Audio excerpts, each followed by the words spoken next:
नमस्कार, आप देख रहे हैं जी मीडिया का डिजिटल प्लेटफॉर्म। मैं हूं आपके साथ साक्षी सिंह। अगर आप सोना खरीदने की सोच रहे हैं या सोने में इन्वेस्टमेंट करते हैं तो ये खबर आपके काम की है।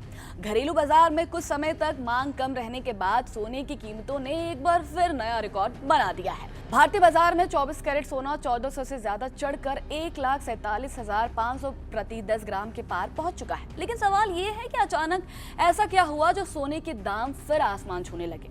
आइए इसे 5 आसान पॉइंट्स में समझते हैं। पहला, मिडिल ईस्ट का तनाव सबसे बड़ी वजह है।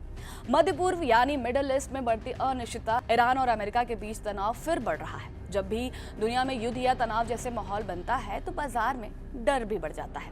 दूसरा, सबसे सुरक्षित निवेश यानी सेफ इन्वेस्टमेंट। जब दुनिया में आर्थिक या राजनीतिक अनिश्चितता होती है तो लोग शेयर बाजार जैसे जोखिम भरे विकल्पों से पैसा निकालकर सोने में लगाते हैं। सोना हमेशा से मुसीबत के वक्त का सबसे सुरक्षित साथी माना जाता है। तीसरा, अमेरिकी फेडरल रिजर्व और ब्याज दरें।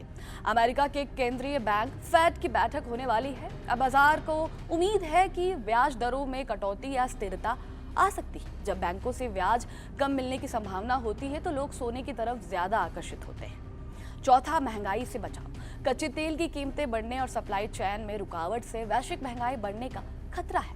महंगाई के असर से अपने पैसे की वैल्यू बचाने के लिए निवेशक सोने में खरीदारी बढ़ा रहे हैं।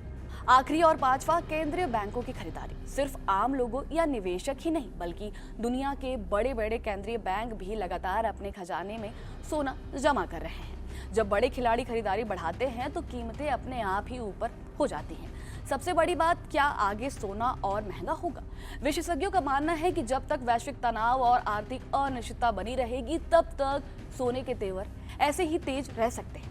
आने वाले समय में ये नए रिकॉर्ड भी बना सकते हैं। अगर आप लंबे समय के लिए निवेशक का मन बना रहे हैं तो सोना आज भी एक मजबूत विकल्प है। लेकिन अगर आप शादी, ब्याह या फिर खरीदारी के लिए सही मौके का इंतजार कर रहे हैं तो फिलहाल बाजार की चाल पर नजर बनाए रखना ही समझदारी होगी।